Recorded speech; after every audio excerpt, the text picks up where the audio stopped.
دین شوق پورا کرنے کا نام نہیں ہے، دین جذبات پورا کرنے کا نام نہیں ہے، بلکہ دین نام ہے کہ نبی علیہ الصلوۃ والسلام کی تعلیمات پر عمل کرنے کا۔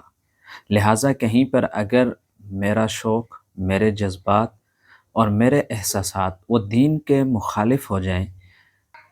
تو وہاں پر مجھے اپنے جذبات، خواہشات اور احساسات کو دبا کر دین پر عمل کرنا ہے۔ یہ ہے اصل حب نبی صلی اللہ علیہ وسلم۔ ایک حدیث شریف میں آتا ہے، نبی علیہ الصلوۃ والسلام نے ارشاد فرمایا، لا یؤمن احدکم حتی یکون ہواہ تبعا لما جئت بہ، او کما قال علیہ الصلوۃ والسلام۔ حضرت عبداللہ بن عمر بن عاص رضی اللہ تعالیٰ عنہ کی یہ روایت ہے کہ وہ فرماتے ہیں، نبی علیہ الصلوۃ والسلام نے ارشاد فرمایا، تم میں سے کوئی شخص اس وقت تک کامل مومن نہیں ہو سکتا جب تک اس کی خواہشات میرے لائے ہوئے دین کے تابع نہ ہو جائیں۔ اس کا کیا مطلب ہے؟ آپ دیکھیے کہ جہاں پر بھی دین کا تقاضا کچھ ہو اور میری خواہشات اور جذبات کچھ اور ہوں، تو مجھے اپنی خواہشات اور جذبات کو پس پشت ڈالنا ہے، انہیں دبانا ہے اور دین کے تقاضے پہ عمل کرنا ہے۔ عزیزان محترم، نبی علیہ الصلوۃ والسلام سے محبت کا تقاضا، آپ سے عشق کا تقاضا یہ ہے کہ نبی علیہ الصلوۃ والسلام کے دین کی اتباع کی جائے۔ اب اگر ہماری خواہشات، ہمارے جذبات اور ہمارے جو رجحانات ہیں وہ نبی علیہ الصلوۃ والسلام کے دین لائے ہوئے دین کے مخالف ہیں، تو ہمیں اپنے جذبات کو کچلنا ہے، ہمیں اپنے شوق پر عمل نہیں کرنا، ہمیں اپنے رجحانات کو ختم کرنا ہے، اور ہمارا عمل وہ نبی علیہ الصلوۃ والسلام کے لائے ہوئے دین کے مطابق ہوگا، تو تب ہی ہم اس دعوے میں سچے ثابت ہوں گے کہ ہمیں نبی علیہ الصلوۃ والسلام سے محبت ہے۔ آپ دیکھیے قرآن کریم میں اللہ تبارک و تعالیٰ نے معیار محبت اتباع کو قرار دیا ہے، اور یہ فرمایا کہ اے محمد ان سے کہہ دیجئے، اگر تم اللہ سے محبت کرنا چاہتے ہو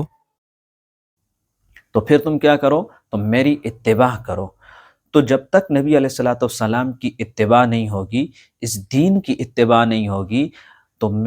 اس وقت تک انسان کامل مومن بھی نہیں ہو سکتا، اور اس وقت تک اس کا وہ دعویٰ کہ وہ نبی علیہ الصلوۃ والسلام سے محبت کرتا ہے یہ سراسر غلط ہوگا۔ اس لیے اب اچھی طرح سمجھنا چاہیے کہ ایک شخص زبان سے یہ دعویٰ کرے کہ میں نبی علیہ الصلوۃ والسلام سے محبت کرتا ہوں، اور اس کا عمل دین کے خلاف ہو۔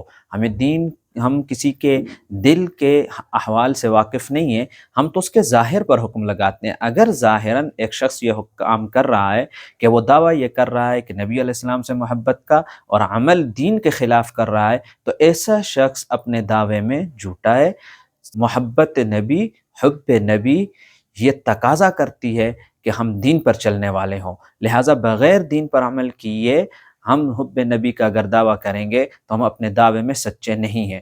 اب اس تمہید کے بعد یہ ذہن میں رکھیے کہ ایک شخص جو مسلمان ہے اس کو کافر قرار دینا یہ انتہائی کبیرہ گناہ ہے۔ نبی علیہ الصلوۃ والسلام نے یہاں تک ارشاد فرمایا کہ اگر دو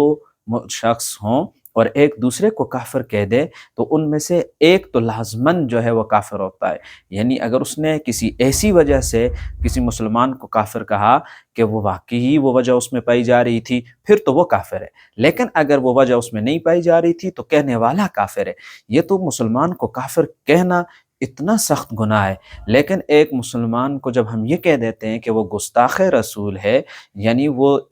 مرتد ہو گیا، یہ اتنی سخت بات ہے کہ اس سے سخت بات کوئی ہو نہیں سکتی ایک مسلمان کے لیے، اس لیے کہ مسلمان اس کے لیے نبی علیہ الصلوۃ والسلام سے محبت یہ اس کے ایمان کا حصہ ہے۔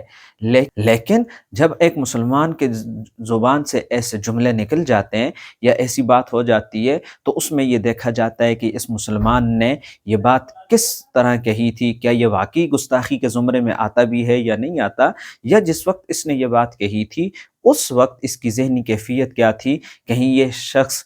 پاگل تو نہیں ہے یا اس کے اوپر کوئی اثرات تو نہیں ہے۔ ان ساری چیزوں کو دیکھتے ہوئے پھر اس کے اوپر قاضی حکم لگاتا ہے کہ یہ اس نے گستاخی کی ہے یا نہیں کی، یا اس کی گستاخی میں کچھ اور مطلب بھی نکل سکتے ہیں یا نہیں نکل سکتے۔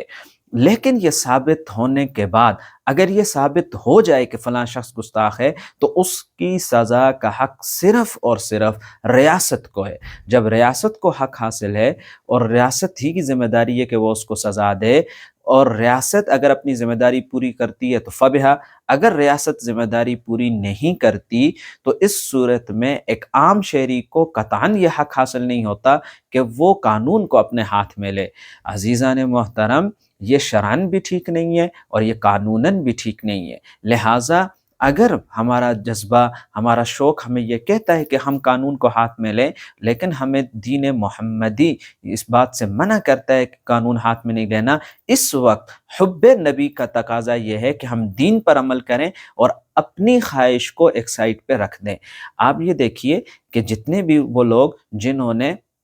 گستاخان رسول کے سر تن سے جدا کیے ہیں، یہ بات بڑی سخت بھی ہے، کڑوی بھی ہے، لیکن حقیقت ہے کہ اگر ان کی زندگیوں کو دیکھیں، ان کے 6 فٹ کے جسم پر دین نظر نہیں آتا، اتباع نظر نہیں آتی، اچانک سے ایک جذبہ، ایک جوش پیدا ہوتا ہے اور وہ جا کے اس شخص کو، جس کو شریعت بھی ان کو قتل کرنے کی اجازت نہیں دیتی، شریعت بھی اس کے خون بہانے کی اجازت نہیں دیتی، وہ جا کے اس شخص کو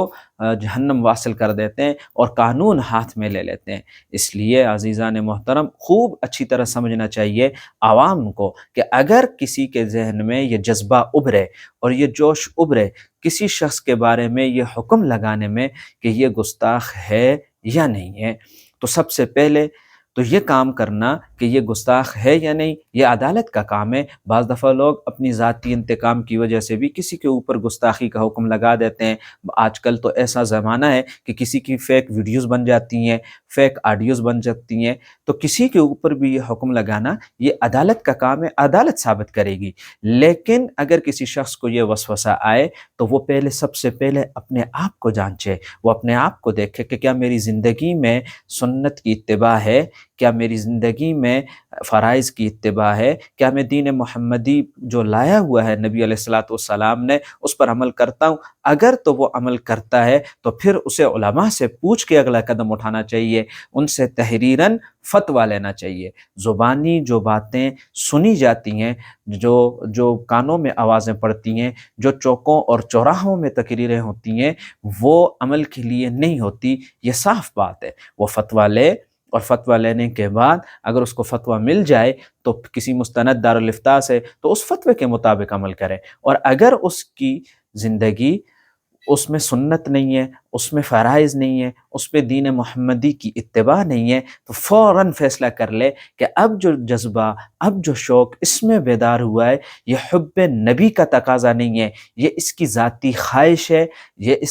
اس کی ذاتی چائس ہے جس کو دبانا ضروری ہے، یہ شیطان کی طرف سے ہے۔ یہ کیسے ہو سکتا ہے کہ ایک شخص اپنے 6 فٹ کے جسم کے اوپر اسلام نافذ نہیں کرتا اور وہ یہ نبی علیہ الصلوۃ والسلام کی محبت کا دعویٰ کر دے، جبکہ نبی علیہ السلام نے محبت کا معیار اتباع کو بنایا ہے۔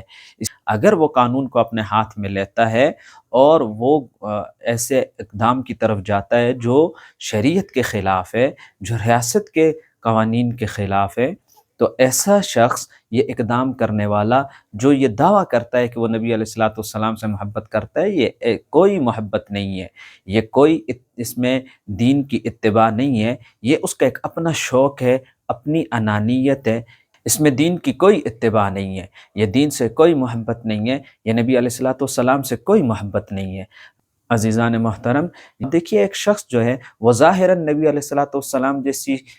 چہرہ اور ظاہراً نبی علیہ الصلوۃ والسلام جیسی صورت نہیں بناتا، ہم اس کے دل کے مکلف نہیں ہیں، ہم تو ظاہر کے مکلف ہیں، اس کے دل کے احوال وہ جانے، خدا جانے۔ جب اس کا ظاہر ہی اسلام کے مطابق نہیں ہے، وہ کیسے دعویٰ کر سکتا ہے کہ وہ نبی علیہ الصلوۃ والسلام سے محبت کرتا ہے؟ وہ کیسے دعویٰ کر سکتا ہے کہ وہ عشق رسول میں یہ کام کر رہا ہے؟ اگر وہ عشق رسول میں کرتا ہے، اگر وہ محبت رسول کا دعویٰ کرنے والا ہے، تو پھر اس کا عمل شریعت کا پابند ہوگا، اس کا عمل اس کی اپنی خواہش کا، اس کے اپنے جذبات کا پابند نہیں ہوگا۔ اور ایسے موقعوں پر عوام کو یہ چاہیے کہ وہ لوگ جو یہ کہتے ہوئے انہیں ملیں کہ بھئی آپ قانون کو اپنے ہاتھ میں لے لو، ہم انہیں کہنا چاہیے ہوش و حواس میں، جو لوگ یہ کہہ رہے ہیں کہ آپ آئیے، آپ آگے بڑھیے، آپ یہ کام کیجئے. آپ کو کبھی بھی کہیں پر بھی اہل علم یہ کام کرتے ہوئے نظر نہیں آئیں گے، کیونکہ اہل علم جانتے ہیں کہ ان کے لیے یہ کام کرنا شرعاً بھی ٹھیک نہیں ہے،